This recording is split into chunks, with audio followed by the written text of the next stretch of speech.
Hey everyone, my name is Mike Vaughn. I'm a writer at Geek Vibes Nation, and I'm also the author of The Ultimate Guide to Strange Cinema. And I am Dillon Gonzalez. I'm the editorial director for Geek Vibes Nation and also a co-host of the Home Dance Film Festival podcast. And welcome to a new Video Addict new release Roundup. As always, we have a lot of great titles to talk about. And I'm just going to kick this party off with a very unusual title, which I'm really pretty excited to get into, even though the movie's a little meh. And that is Squeal. Mm-hmm. So there's the front. Here's the back. This guy you will see naked a lot. So if that's a problem, Can't wait. Have you seen this one? No, I edited our colleague Cody's review back when it was in theaters in August, but I have not watched it myself yet. Okay, so this one's really it's weird because it kind of plays almost like a grim fairy tale, but very grim and with lots more nudity. So add it to the list. Yeah, right. Yeah, this is our sexy title, I think, for the session. But no, I don't think so. I have one in store for you. It's an eyeful. All right. A little tease.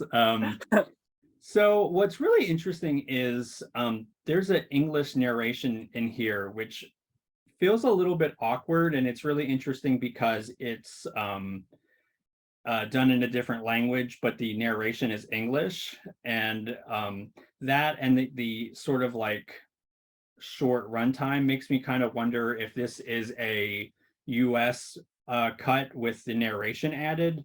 If anybody has information on that, I'd be very curious because I don't think the narration hurts it, but it's very awkward and it sort of telegraphs things that I don't think you really necessarily need. Like you could pick up on the things that it's narrating.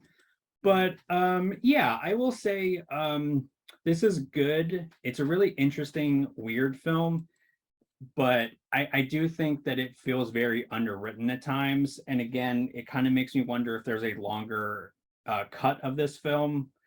Like there is the lead who I think maybe is just called the Traveler, and like he has this whole thing where his like journey is he wants to find his father, and so he ends up like getting kidnapped and put to work on a pig farm, completely nude, chained up, treated like an animal, basically as like another pig, which is something. But you never really like I kept waiting for like certain aspects that were brought up to maybe come back around, and there's just elements that just seemed dropped. Like the whole point of this journey was to find out what was going on with his dad, and it almost like hinted at like they were being sort of coy about it, and I thought, oh, this is going to come back into play and maybe like pay off in a really satisfying way, and it doesn't. So yeah, and the ending, I won't spoil it, but it is very frustrating, I would say, just keeping it very spoiler free.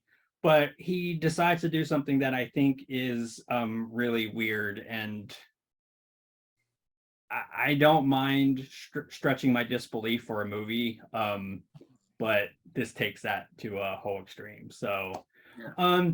I was never bored by it, certainly, but it certainly is just it's not that I minded the weirdness of it. That's one of the things that I think kept me engaged. It just felt very underwritten, and again, it makes me wonder if there's a longer cut out there that fills in some of the missing gaps. So if anybody knows or has any information about that, please let me know in the comments, because I was a little perplexed, and the narration also I think is again kind of awkward, but pretty interesting. There is unfortunately no features. I mean, this would have been really interesting to have like a commentary track or like interview or something, but we just get the movie. But yeah, it's worth checking out. I just think that it's nothing to, squeal home about. Put in a sound effect there. Yeah, that one, it's intrigued me ever since I heard about it. And whenever Cody reviewed it for the site, I know he said, he's like, I do not know how to feel about this movie. It is so confusing to me. And then now with this assessment, I have to see it for myself just to like figure out what this movie is. Yeah, I wouldn't say like it. I think probably where it's confusing is, again, there's a lot of elements that feel very shaggy or underdeveloped. There's like characters that you think are going to be really significant and important to the story, and nothing. So again, Yeah. it kind of makes me think that there was a longer version of that out there. But I don't know. It's something. I guess we'll see. I'll start off with my first title. There are a couple titles this week that really made me use my brain and also made me kind of feel very stupid. And first and foremost is a very highly anticipated title, I think, from everyone, is Criterion's upcoming release of David Lynch's Lost Highway in 4K Ultra HD, which so this was my first time watching this movie. Let me give a Nice. big or quick overview of the packaging if I can get it out. There we go. So here's the interior.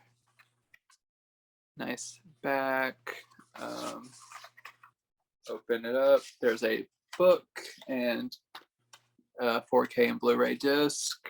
And here, I'll take it disc out really quickly I don't really think there's anything under it, but I'll still show it off. Yeah, it's just darkness. So for those who want a good look at the interior. So let me get these back in. And the booklet. So here, and I still need to read through everything to help maybe walk me through it, but there's just like a lot of great stuff in here. I'm not like I know I often go like more into the plot than maybe I should sometimes with things, but for this movie in particular, I don't think it would help anyone. I think just the basic tee up, I would say, is like it involves like a couple who at the beginning of the movie receives a package of like their them being filmed, and it kind of unravels from there, like exploring this mystery, and like it involves like questioning of like what it means to be like like switching characters, people playing different characters, and I don't know, I need to watch this a second time before writing my review for sure, because this movie is very complex and layered, and there's a lot. It's a David Lynch movie, which his movies are very challenging, I think, as people know. But Lost Highway, it's very, probably more so than a lot of Lynch movies, it's very, very bleak and dark. Like Lynch has a really like interesting sense of humor throughout a lot of his movies, which I think is dialed back a little bit with Lost Highway. There are still some like darkly amusing moments, but this is a really kind of like almost unyielding darkness to this movie. But it's very fascinating, and it is one that I look forward to revisiting more in the future to try to get more out of it, because as anyone who's seen a David Lynch movie, the more you watch it, the more things kind of open up, and there's just a lot here. But I do really appreciate like the craft that is put into this movie, and like the performances are really good. Like Patricia Arquette in particular is very good. Bill Pullman, he puts forth like a very performance that probably a lot of people, it's like a kind of a brave performance, because it goes like to really some like harsher places. And it's just a lot. But this release, it's really good. I know this was released previously on Blu-ray from Kino Classics, But I do know at that time that David Lynch in particular was not pleased with that release, and he like I think he put it on blast on social media, and kind of like I think what it is, David Lynch has a very particular like he wants control of his movies on home entertainment, and I don't think Kino had jumped through all the appropriate hoops for him, and I think they were like wanting to include some commentary tracks that he like hadn't signed off on and all kinds of stuff. So they did eventually put it out, but it was like a very tense, weird situation, and that has since went out of print. And now we have this new. This is a new 4K restoration, and this is available on Blu-ray, but this is a 4K edition. So this 4K edition looks like incredible. It's in Dolby Vision, so like this is a really dark, like aesthetically dark movie, and it has really nice deep black levels. There's not any like compression artifacts or like encode issues of that sort. It's just a really great disc. On the Blu-ray, there's a lot of great special features, including I know a lot of people are excited. There's a documentary called Pretty as a Picture: The Art of David Lynch, which is a 1997 documentary, which is it's 80 minutes, and it is centered around Lost Highway, but it also kind of explores like Lynch's art up until that time. You get to see like a lot of different perspectives from different people on his movies, including from Lynch himself.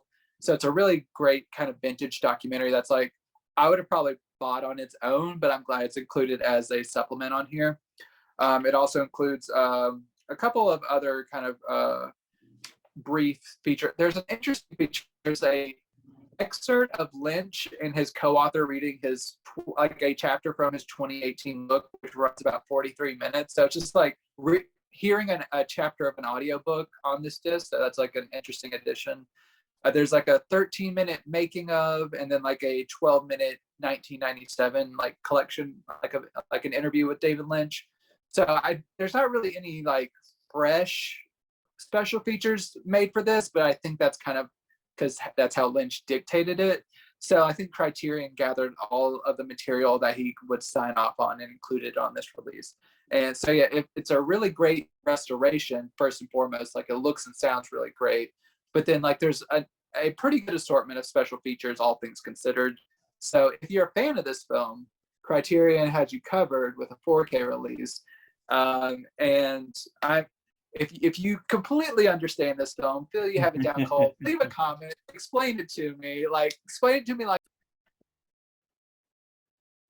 Yeah, Lost Highway is such a weird film, and it's one of those that's pretty notorious for you will burn your brain if you try to actually like make cognitive sense out of it. So you're okay.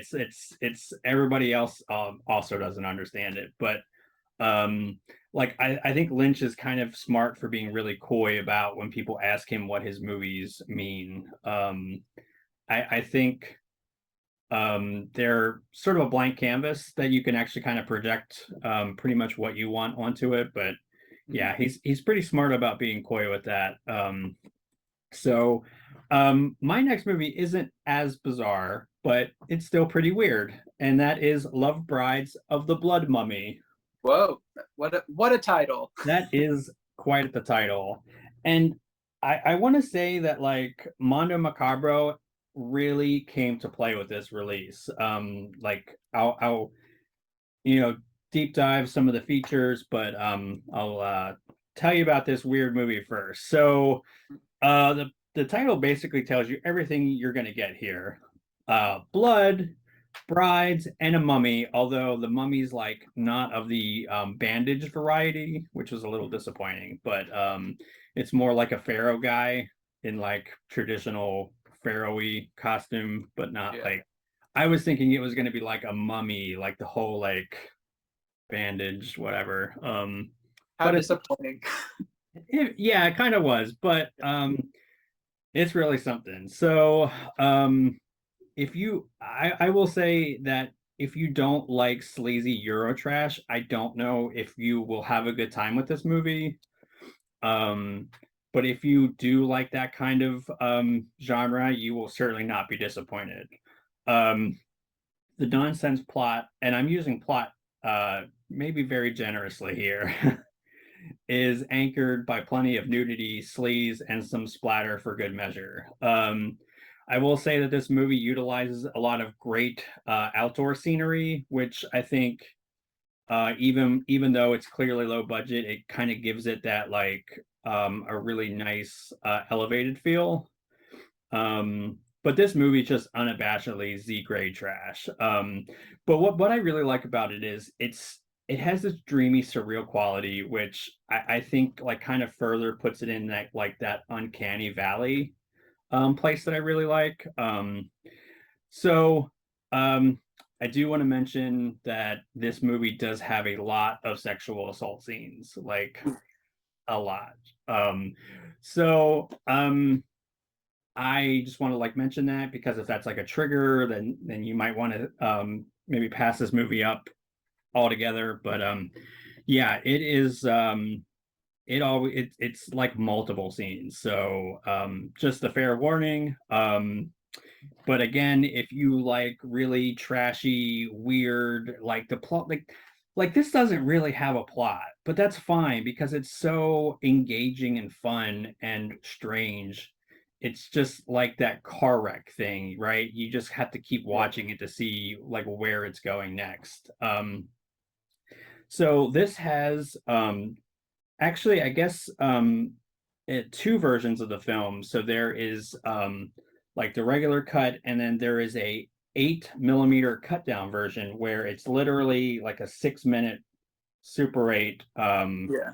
of the film, which I think is pretty fascinating. And I think it's so cool for completists to see like a different sort of version of the film. And it also kind of like speaks to the fact that it's such a non-plot heavy movie that you can kind of condense it down into I guess like 6 or 7 minutes.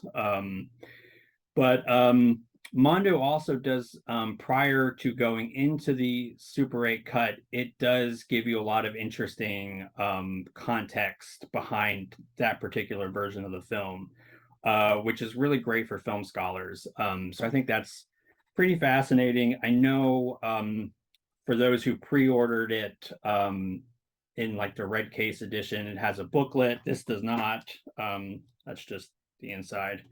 Um, and this also does have some other features, but you know the multiple versions of it is sort of like I think the highlight, and it actually looks really impressive. I have to say, I was expecting like a movie of like how obscure it is to have a lot of like artifacts and scratches and really look beat, but it really looks nice. Whoever had the film elements took care of them.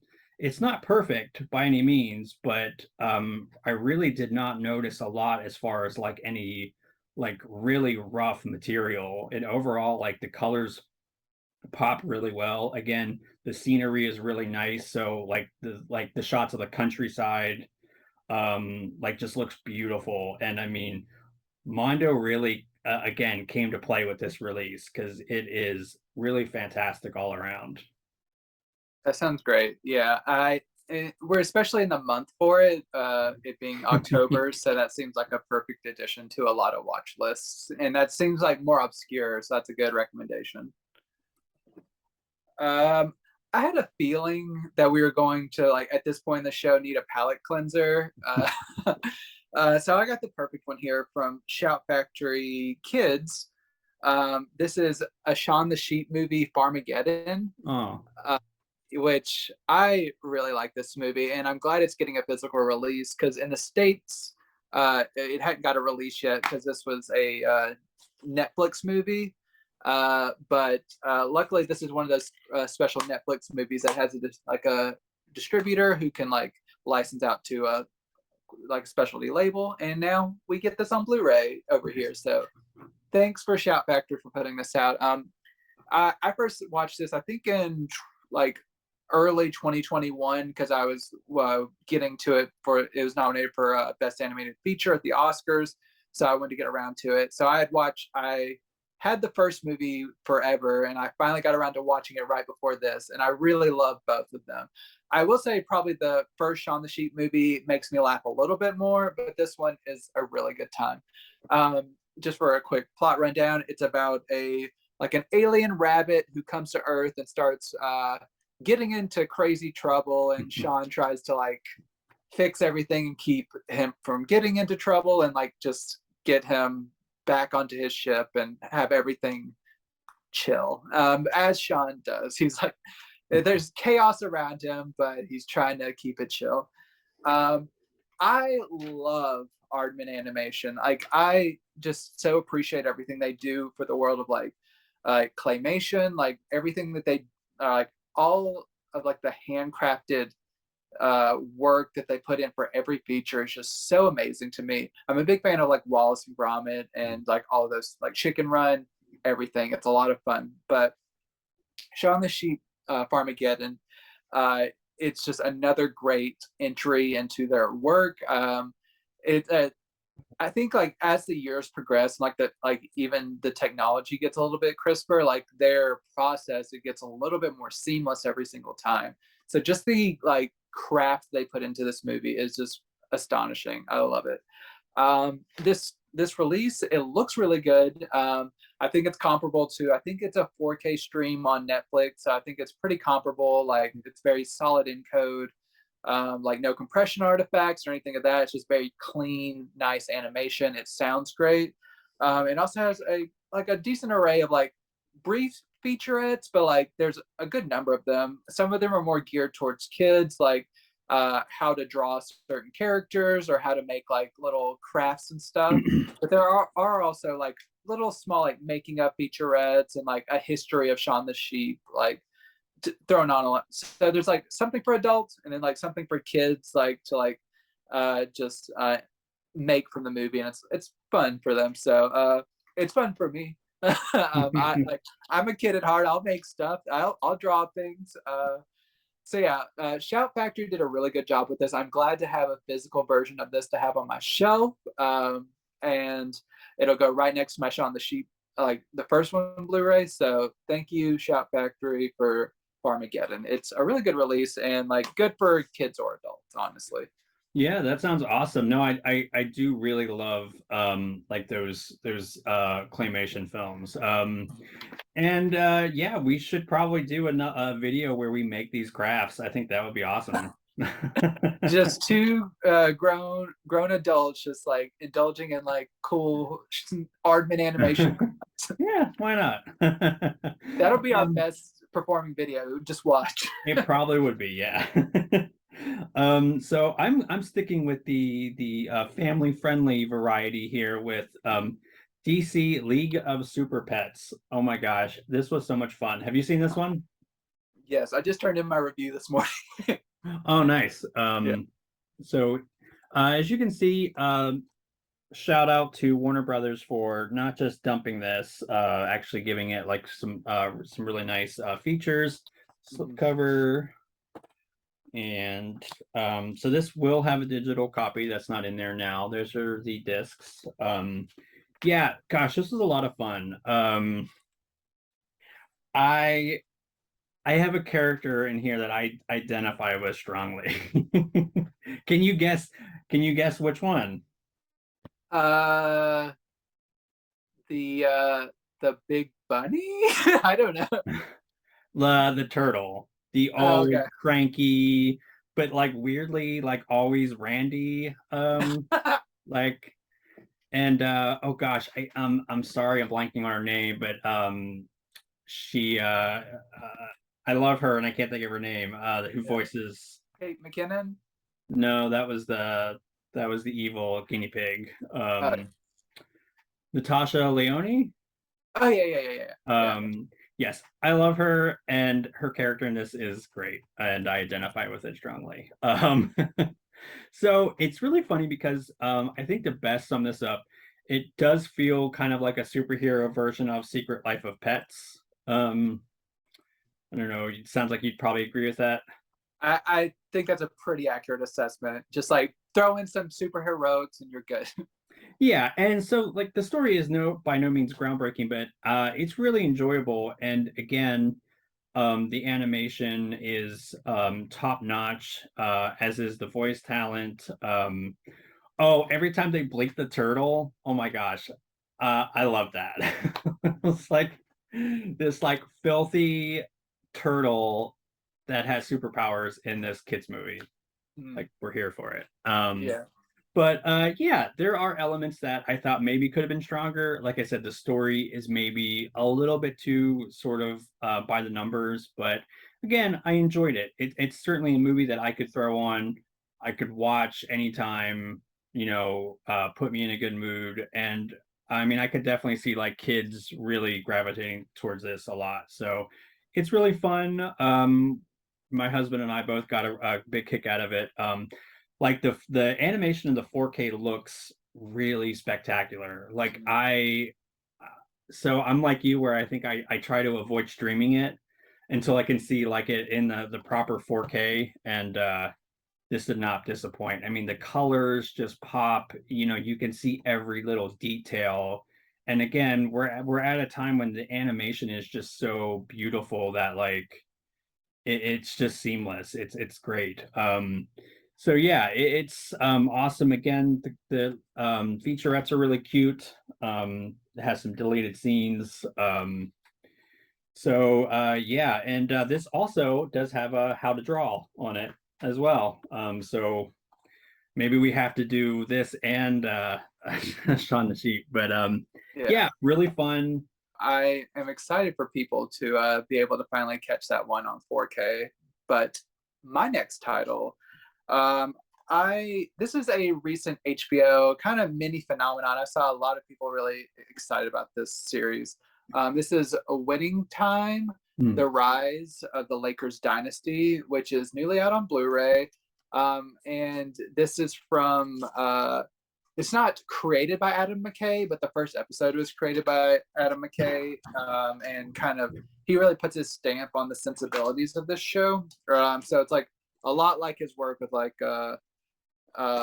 Vice and Don't Look Up and Big Short. It's just very chaotic, but in a good way that I think really services the story.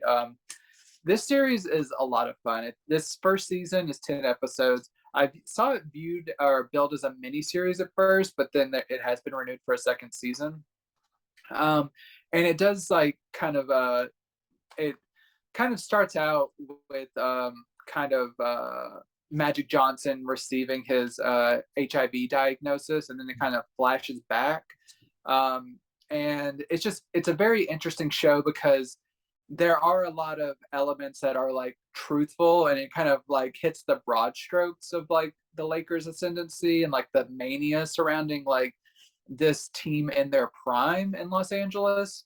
But it also, from what I understand, I will say, as I've said in previous episodes, I'm not a huge sports person. I think there are some like notable like deviations and from the truth. I think it's kind of like molded more towards like making this an entertaining show rather than being like 100% accurate. But it is a very entertaining show, especially because like the cast alone is insane. Like John C. Riley here, like almost unrecognizable. Yeah. Uh, uh, and then you have like people like Jason Clark and Sally Field and like a lot of really great people like supporting like on the other side of like the basketball players, of which there are a lot of great performers like in the like the basketball players role. So it's like seeing like Magic Johnson, like all of like everything he's going through, and like him like so since I am not a person who follows sports a lot, I like I said, I don't watch sports, but I really love sports content. And I love the way this balances both like the on court, like entertaining like basketball, but it it balances with like the behind the scenes like machinations of like what went beyond just this team's talent to make this such like a phenomenon, and like how the pieces are put together, and just there's a lot of kind of like zany subplots to this as well. It's a very zippy, like hilarious, like really entertaining show. And I'm really glad it got a second season because this like season like just breezed by because like it is, it's so like quickly edited. You're just like at the end of an episode, you're like, oh, all right, I just might as well throw in another one. So you just like keep rolling through them. And I know we talked about a lot of HBO shows recently, but a lot of them have been going DVD only. So like White Lotus or like The Gilded Age. But like, I'm glad this got a Blu-ray release. Like, HBO, give us more, like Warner, give us more Blu-ray releases of HBO shows. Like, we'll buy them. Come on, like, give it to us. And it looks really great. Like I said, the picture's really good. It sounds really great, and it has a really nice number of special features. That each episode is given a brief, like, kind of like post-show, like featurette, hosted by Rick Fox, and he brings on people like from the show, and it's like usually between about 3 to 8 minutes. Like, but each episode's kind of given like a post-show like deep dive. There's also a lot of featurettes with like some of the crafts people. So there's like people like the production designer, like the costumes, like just a lot of really nice featurettes like that. So this is pretty well rounded. Yeah, you can kind of like see right here. I know it probably won't show up on this actual recording, but there's a nice number of featurettes with this. And yeah, there's 10 episodes spread over 3 discs. So nothing looks too like compressed or anything. It's like really, really solid. So if you're looking for like a good comedic, like slightly dramatic, but mostly comedic, zippy, like really entertaining, like television show that kind of breezes by, I think Winning Time, The Rise of the Lakers Dynasty will treat you well. It's a very entertaining show. This Blu-ray release is really nice for fans. So 2 thumbs up. Nice.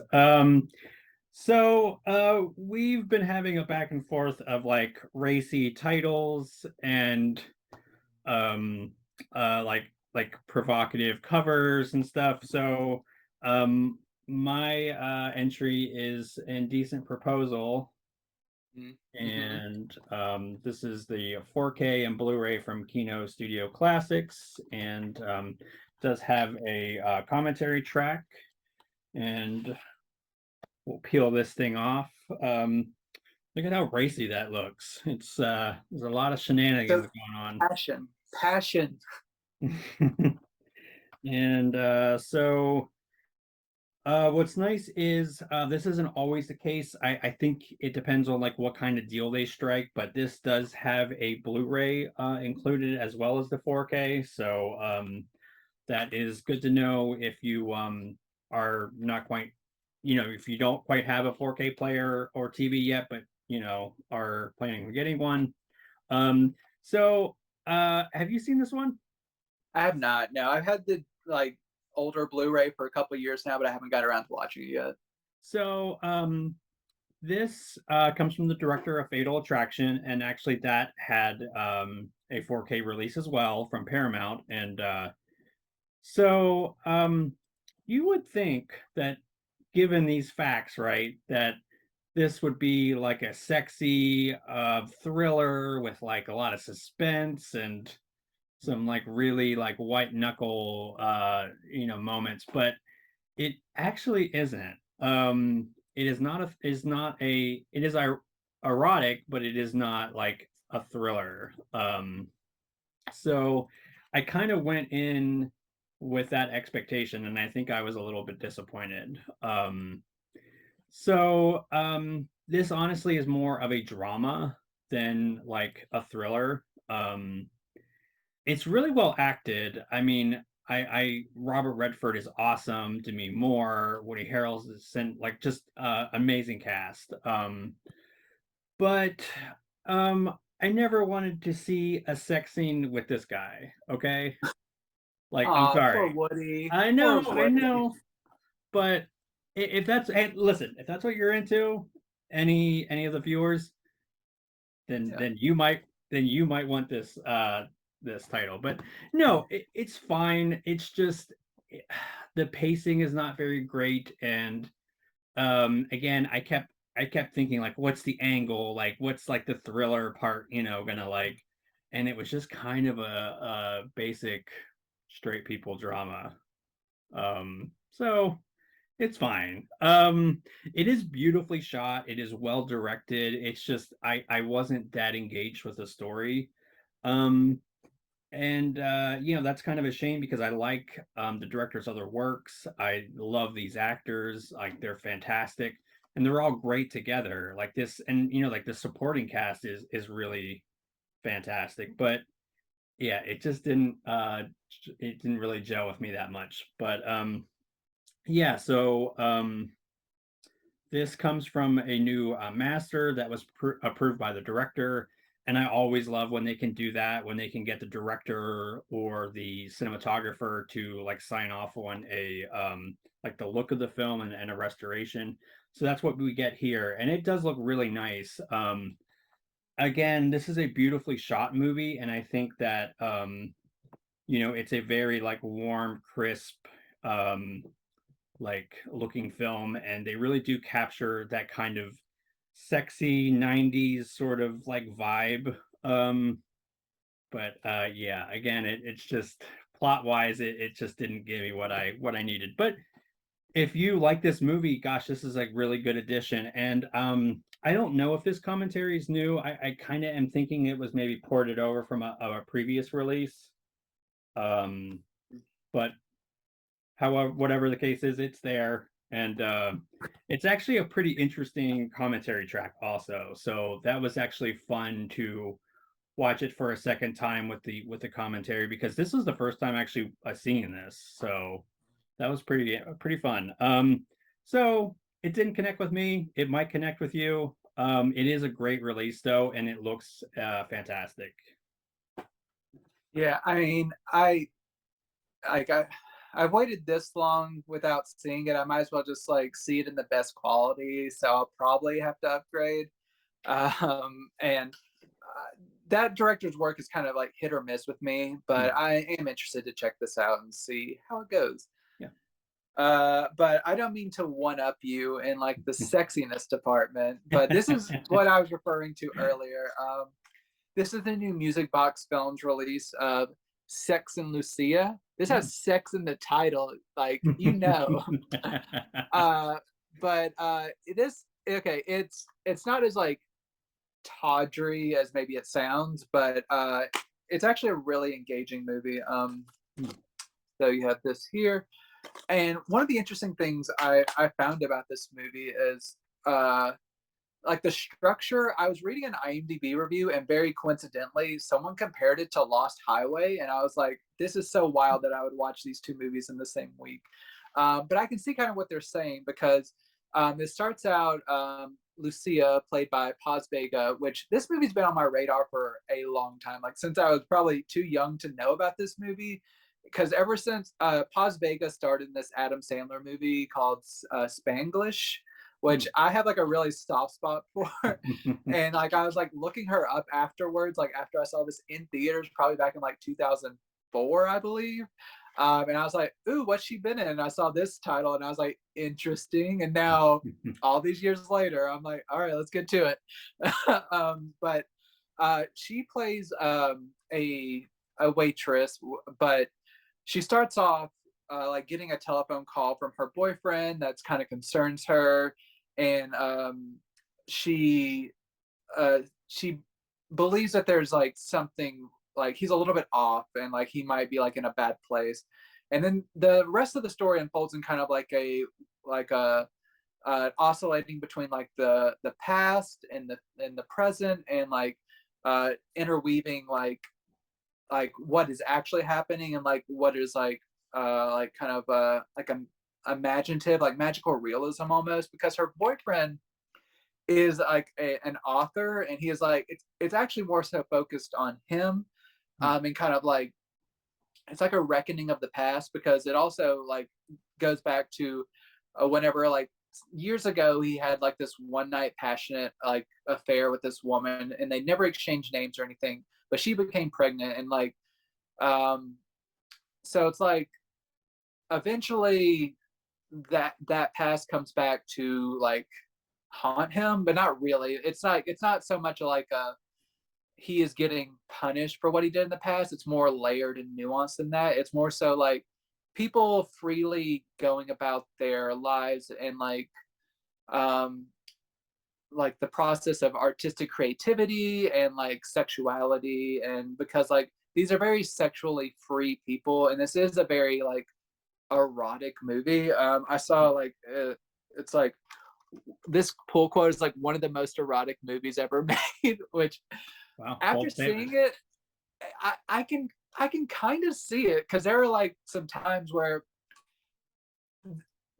there's a ton of nudity in this, but it's both sides, and it's like it's very interesting how it's filmed because it's very like consensual and very like loving throughout. Like Hmm. they're very communicative throughout their like throughout these displays of like passion, and just the way it's filmed, and like they like taking turns with different things, like not to get grabbed, but like just like different the flowing between like bodies and everything. It's very like it's a movie, but it's also like there's like a larger kind of like existential like ennui and mystery, and this movie is very hard to explain without kind of one because it's very like fragmented and stuff, but then also if I give away certain developments it also kind of ruin the whole point. But it is basically a writer kind of dealing with like his creative process and dealing with like his belief of what could potentially happen and how it compares to reality, and that's just a basic outline. But it's a really solid movie. It's very entertaining. It's just a little bit over 2 hours long, and I still never felt like it was like dragging at any spot because it kept me continually engaged. This is a Spanish language movie, and um, it's very like well shot. It has a lot of like really like burnt highlights, like intentionally so. It's like shot very like warm and like kind of like a fading memory almost, which is a really interesting like cinematic like cinematography choice. And I don't know this. I want to watch this movie again very soon, and not just for like lurid reasons. It's a very like actually like engaging narrative that I found very interesting. And this is the unrated director's cut. This was previously released on Blu-ray. I had never seen this before, and I believe that is like long out of print and fetching high prices. So this has been re-released by Music Box Films. I don't think it's been a new master, but it like looks really nice and like sounds good. It has, I think it ports over all those special features and adds a new video essay by film historian Alexandra Heller Nicholas, who does a lot of really good essays, especially from like a feminist perspective, which I really appreciate. She does a lot of stuff for Arrow usually, so it's really fun to see her here. And yeah, if anything that I said makes sense, first and foremost, because like I said, this movie is very fragmented, but if it sounds interesting to you, I would recommend this. It's a very like passionate, like raw movie that's very entertaining. And yeah, it's more so than like I've talked about stuff like Made in Sweden, which is like sexploitation. This is not that. It's a lot of like raw sexuality, but it's not exploitative for that. It's not meant for that reason. Yeah. So I just want to put that out there for anyone. Like this isn't a sexploitation film. Yeah, that sounds really interesting though. I definitely want to check that out. I don't know, a good segue into this. So my next title is Tropic Thunder, Yeah. the 4K and Blu-ray.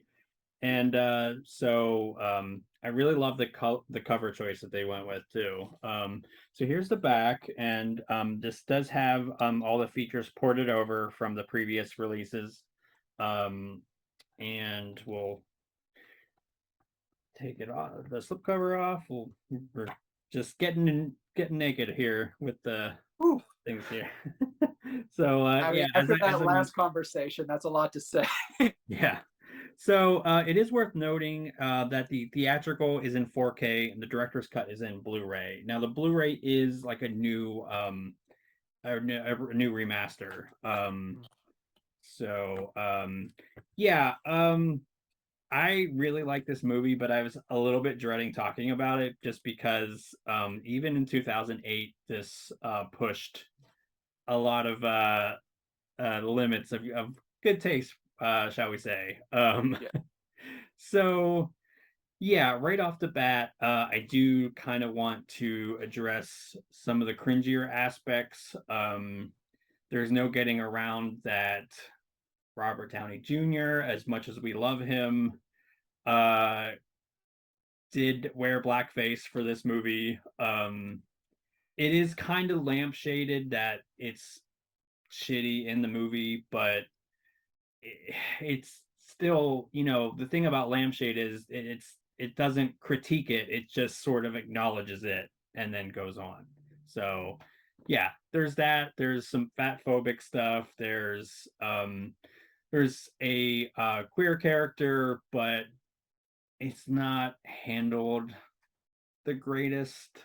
I mean, it could have been handled worse, I guess, anyways. But having said that, I really think it's a funny movie. I think that it is one of my all-time favorite satires of Hollywood, and this in particular really, makes fun of like action-driven franchises. And like this wasn't really before, I guess, like the MCU was already kind of a thing, but it didn't really reach like peak saturation at this point when this Yeah. movie came out. So I think it almost hits a little bit better in certain respects, like the satire, Yeah.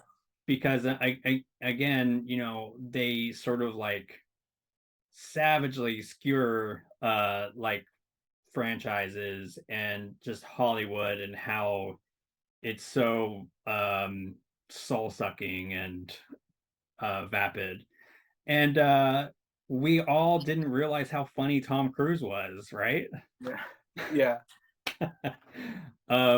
So yeah, it was so funny because I put this on the other night and I was like kind of watching it, like, and then my husband came in the room and was like, "Oh, I like that movie, but I'll maybe watch a little bit of it with Mhm. you." And then he stuck around to the whole movie because it's Yeah. been a minute for him. So it's one of those movies that it really does engage you. And I'm kind of curious so I saw this in theaters and I love the fake trailers because they actually sort of felt real, like Mhm.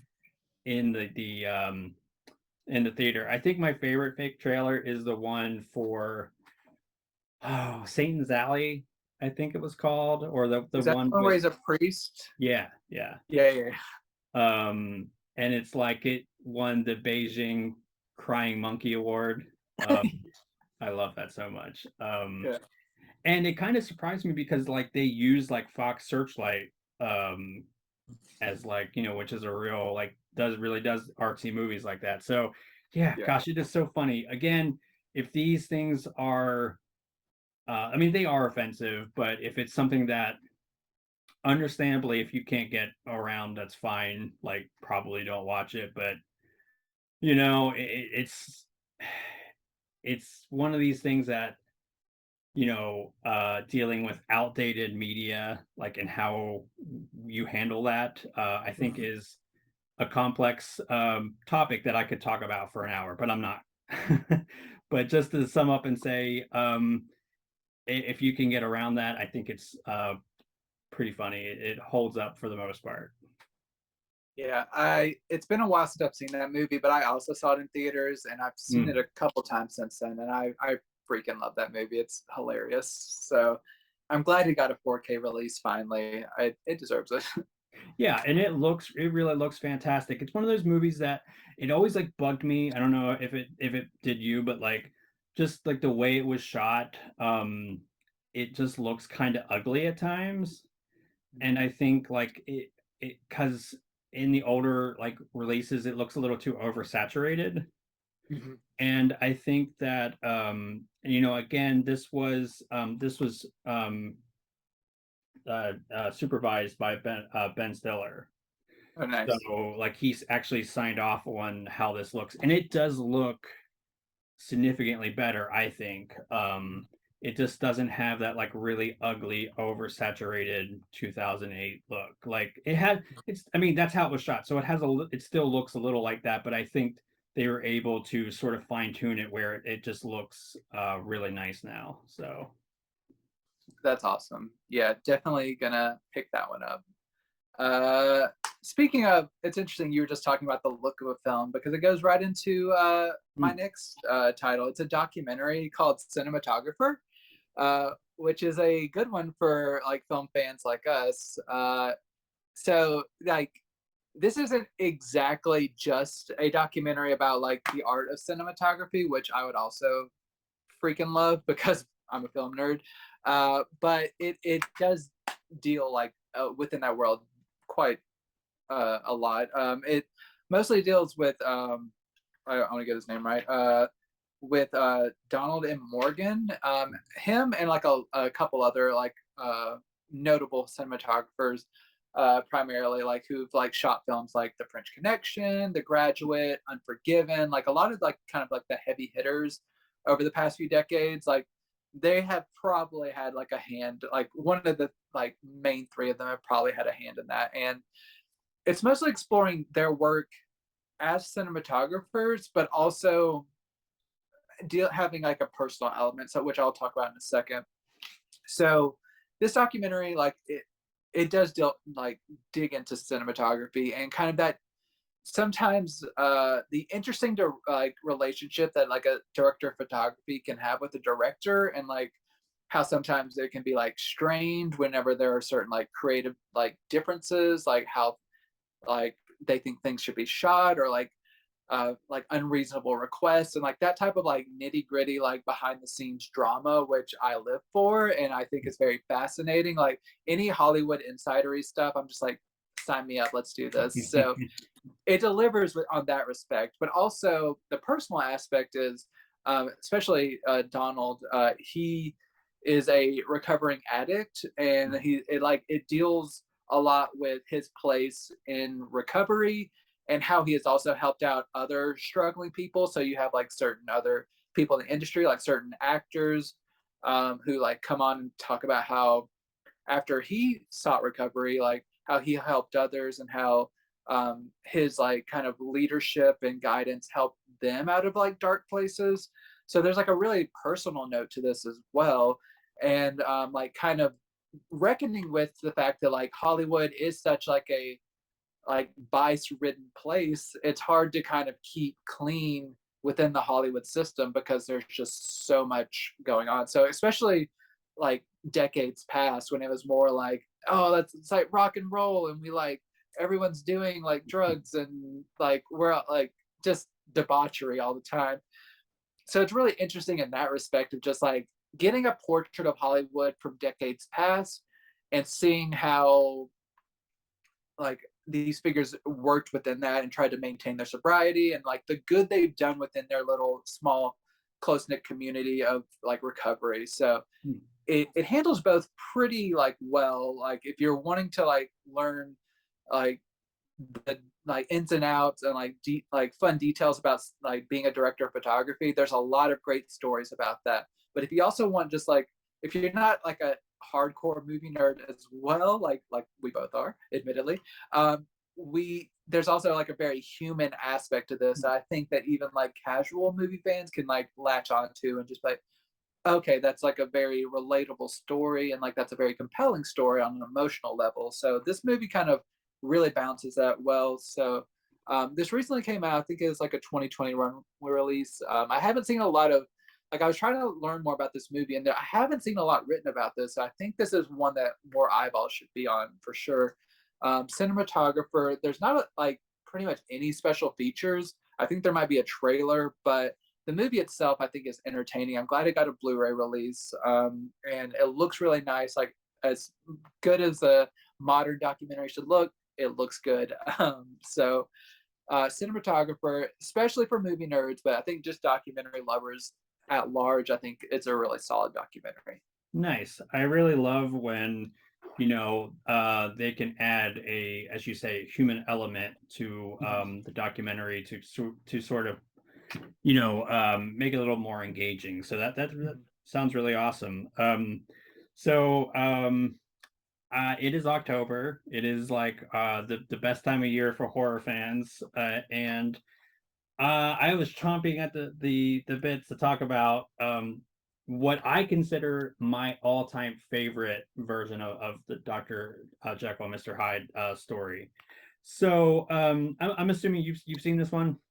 I have not yet. No, I just got my copy in yesterday, and I've Oh, never seen it previously. you are in for a treat. So I will say that I do like elements of the Spencer Tracy version from I think it was like 41 or 42.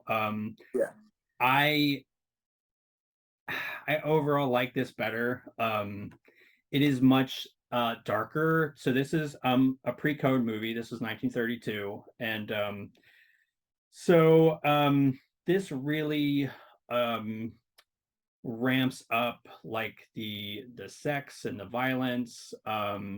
There is like elements to how sadistic they make Hyde in this version that I genuinely find creepy and unnerving, and like it's one of the few movies from like the 30s that really like crawls under my skin. Like I don't want to overhype it, but like it, it really is something. So I was really excited that this came out, and yeah, it's just it's a fantastic movie. I don't want to give too much away, but again, there's elements of the Tracy version I like more.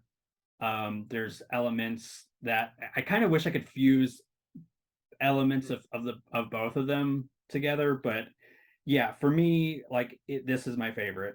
It's just beautifully shot. It's wonderfully acted. Again, it's like the sadism in this and how they were able to like get away with that is wild. Like if this movie had been made even like a year or two later, you would not have this. It would be very toned down.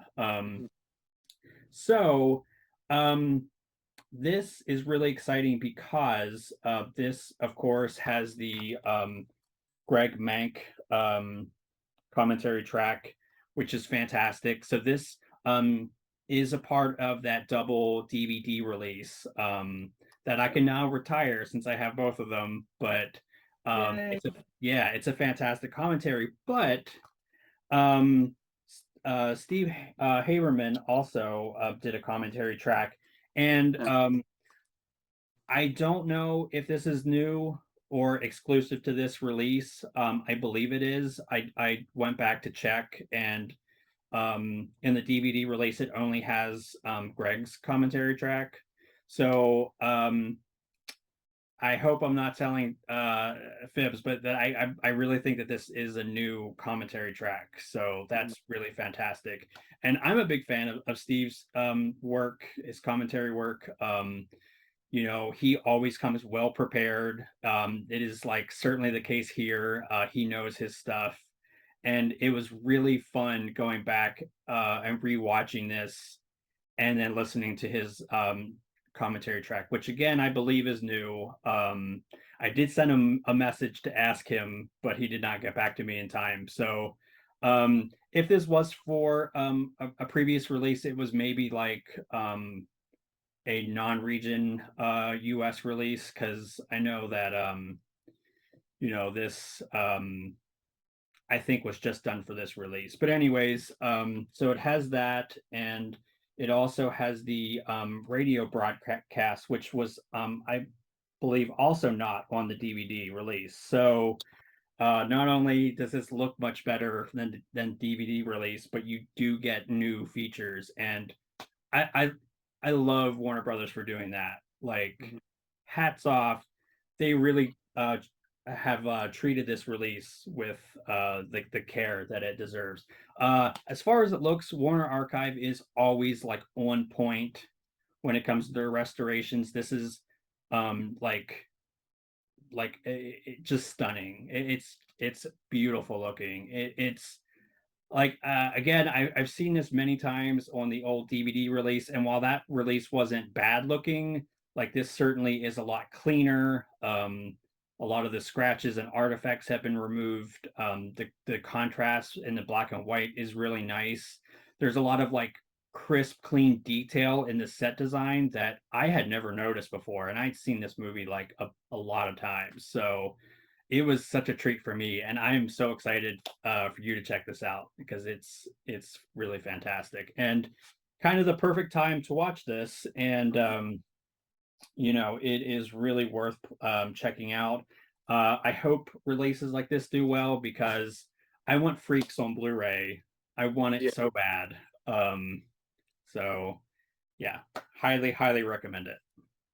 Yeah, Jessica was just asking me the other day. She's like, "Do we have any like old school like creepy movies for Halloween?" Because I'm in that mood, and I was like, "Well, we just got Mark of the Vampire in, and now this one's coming in, so we're on a good track right now. So Nice. I'm very excited." Have you seen Mark of the Vampire? No, I'm not yet.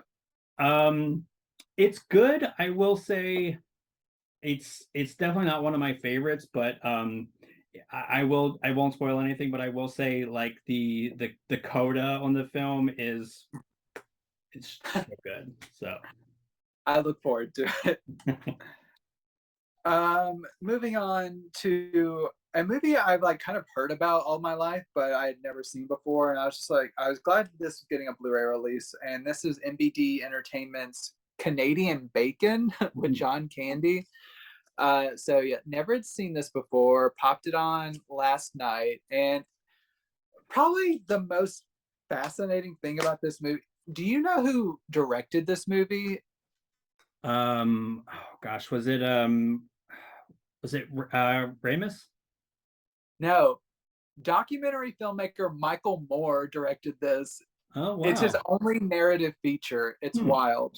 Yeah, it's insane. So this is a cool reversible cover art because it even says like from the director Bowling for Columbine down here, Hmm. which is wild. Whenever I found out he directed this, I was like, "Am I being punked? What is going on? How could he?" All right, but he does a good job. This is a really sharp satire. It just if you want to see a movie where America almost goes to war with Canada, this is your movie. I like it because it has a really solid ensemble. You have John Candy in the lead, but you also have like Rhea Perlman. Alan Alda plays kind of like an inept president, and Rip Torn is kind of like the MVP of this movie because he's kind of like a sadistic, kind of like unhinged bureaucrat, or like military official who basically wants to just nuke anyone who like crosses his mind basically, and it's very funny. Like he plays that kind of role to perfection of just like a blowhard who's just like doesn't give a crap anymore and he just wants to like watch the world burn.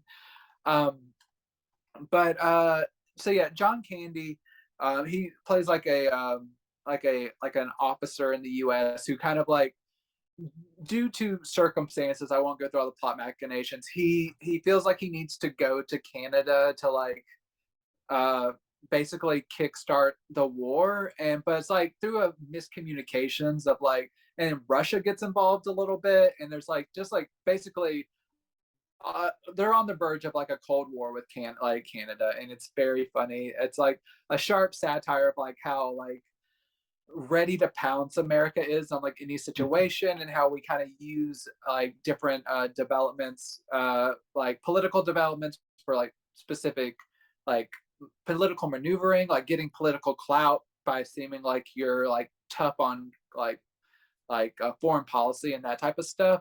But it's done in a really like pretty smart, really amusing way. I wouldn't say it's like laugh out loud funny consistently, but it's a very like amusing movie and like very sharp, clever movie. And John Candy especially kind of elevates that because he's just a very funny presence on his own. But like I think Rhea Perlman is like right up there with them because she's also like even like maybe even more unhinged than Rip Torn, and it's very funny. She's very like gun-toting, militaristic, like insanity. I love Rhea Perlman. She's a national treasure. But yeah, that this movie it's very just amusing. I wouldn't say it's like an all-time classic, but for what it's trying to do, I think it's a very fun movie. MBD has done like a nice job with this transfer. I don't think it's like a new like 2K or 4K scan, but it's a really solid master. There's not much in the way of special features. There's basically like a trailer, but it's in high definition now. I'm not sure if it would have gotten a Blu-ray release otherwise. So And they gave it a nice, like I said, I gave it a nice cover art and reversible art inside. So they put some nice effort into this. So if you're a fan of John Candy or a fan of this movie, like it's a solid release from MVD. You get it in Blu-ray, and yeah, it's a fun time. Nice. Well, I am a big John Candy fan. I've never seen that, so that seems like the time to check that out. Um, Absolutely. my last title is another kind of perfect October release, and one that I was so insanely excited for, and it did not disappoint. And that is Sony's Fright Night Yeah. 4K and Blu-ray. Mhm. Um, so there's the back, and there's, as you can see, there is a ton of new features, which I will get into in a little bit here. But let's just take a look at this beautiful packaging. I mean, look at that. That is great. Oh, that was upside down. Sorry. There you go. And I mean, look how absolutely loaded this thing is. And this does have a digital code that's not in there right now, but yours will have that. Yeah, gosh, really fantastic. As you can see, they have the special feature disc, the 4K disc, another feature disc. Yeah, this movie is a classic. I don't know how else to describe it. It's like one of my all-time favorite vampire movies. 1985 was kind of a banger year for vampire movies. You had this, you had The Lost Boys, you had Near Dark. They were all, I believe, 1985. Nice. And they all have 4K releases now too. Did Near Dark get a US 4K release? Not yet. I would love for it to, but no, Yeah. it has not. Yeah, Catherine Bigelow doing a vampire movie, amazing. But we're talking about Fright Night, which is such a great movie. It's one of those movies that it really is a love letter to like the creature features of like the 60s and 70s. Roddy McDowall's character is playing his host name is Peter Vincent, which of course is an amalgamation of Peter Cushing and Vincent Price. I don't recall if Malcolm McDowell was close friends with Peter Cushing, but I know he was with Vincent Price. And yeah, this movie is definitely like a love letter to those films, but with an 80s sort of like update. And so it is funny, it has great special effects, and it is like rather sexy. Like there definitely is some pretty spicy scenes in there that not groundbreaking, but it's an 80s movie, so that's kind of par Yeah. for the course. This also has some queer undertones, which I think is pretty interesting, especially for the time. And yeah, it's stuff like that I kind of appreciate. It's sort of like coded, but it's like it's not super well hidden.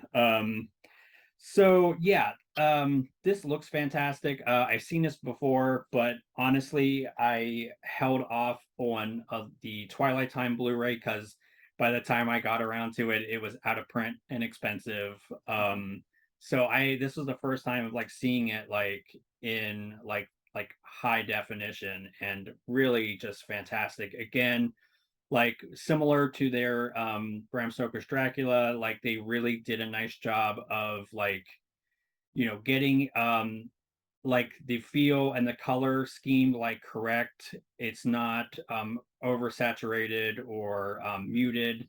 It does have that really nice like warm vibrant look. Colors really pop. Again, this has some amazing special effects, so we're like seeing it in 4K.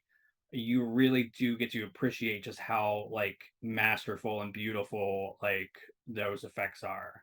Mhm. And yeah, like gosh, this is such a great movie. And again, it's nice because you do get the legacy features and you do get new stuff. Like I really do appreciate the fact that Sony didn't just dump this out with the legacy features, which hey, that would have been fine. Like I'm just psyched that this is in 4K, but you know, um they've really come to the party here with some brand new features, and it's honestly, I think it's like a must buy for horror fans. Like if you don't own this, I Mhm. don't know what you're doing.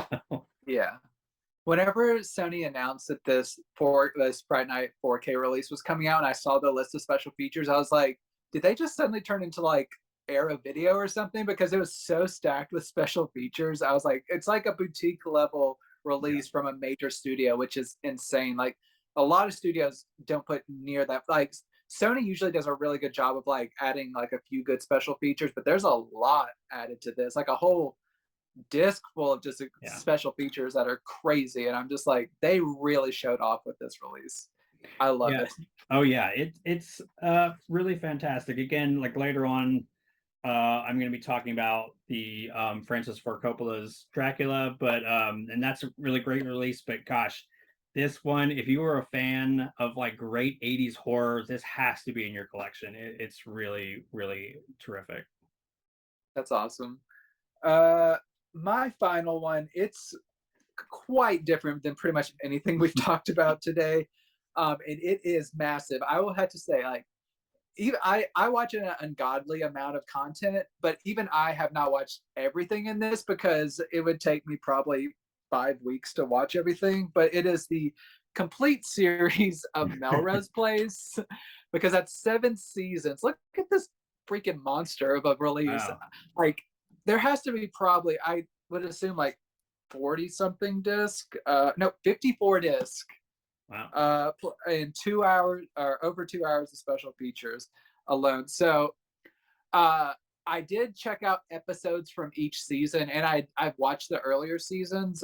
From I never finished off buying them on DVD, but I've seen the earlier seasons, and I watched like I've seen the whole run before, but I checked them how they looked out on disc, and for DVD they're solid. I've reviewed the Beverly Hills 90210 release previously, and this is kind of continuing along in that quality.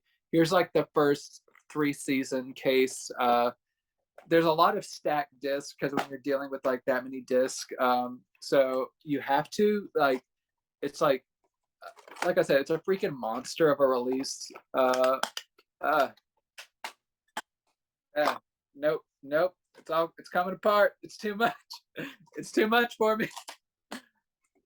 So yeah, here and then so that's the first three, and then the last four is an even bigger case.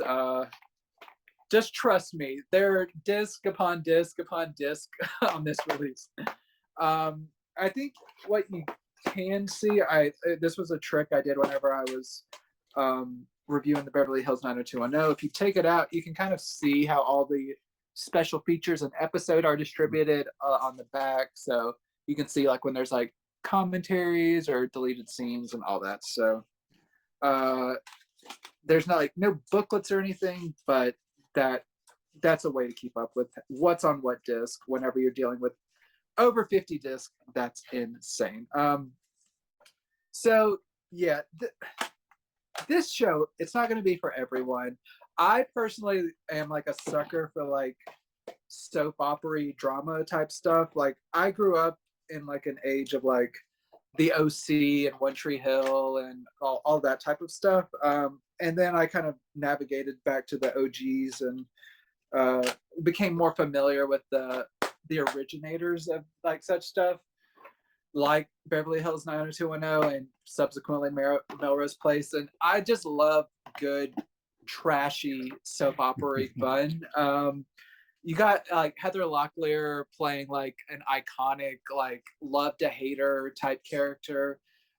Courtney Thorne Smith. I don't know. I developed like, I think I went through the whole cast of like developing crushes on different like characters on the show. But I don't know. There's just something so like I watch a lot of serious stuff. There's like so much stuff just weighing my soul down that sometimes I just want to like throw on some like kind of like dumb dialogue, cheesy situations. Like you watch these characters and you're like, why are you in this situation? Why did you like get yourself into this? But it's fun because you like grow to love the characters. You grow to like hate some of the characters. But it's just all in the service of like a good soap opera type fun. But Melrose Place, it's a really good one. Like it's like so many outlandish things, so many great like villains of the show. This is a really like buying like the original like couple seasons individually, like they're so cumbersome. Like this is a lot, but like they're so like thick and like they cost a lot. Like having these all in one package is like Nice. a blessing. The only thing that could be better if this was a Blu-ray release, but I am glad just to not have to like worried that they're going to get like taken down from a streaming service like when I'm halfway through a binge or something. It's good to just own these. So I'm glad that like CBS Home Entertainment, they did a really good job with this. And if you're a fan of the show, I think it's a good release for you. Nice. Yeah, that's awesome. I've actually have never seen that show, so that might be the perfect excuse to dive into that. Yeah, that's pretty awesome. I think like, as always, we kind of have a nice wide range of weird titles. So that seemed like a pretty good title to end on. So as always, be sure to subscribe, and comment. Not for a giveaway this week, unfortunately, but just chime in. Let us know what you like, what titles that we're talking about, and Mhm. as always, thanks for hanging out with us.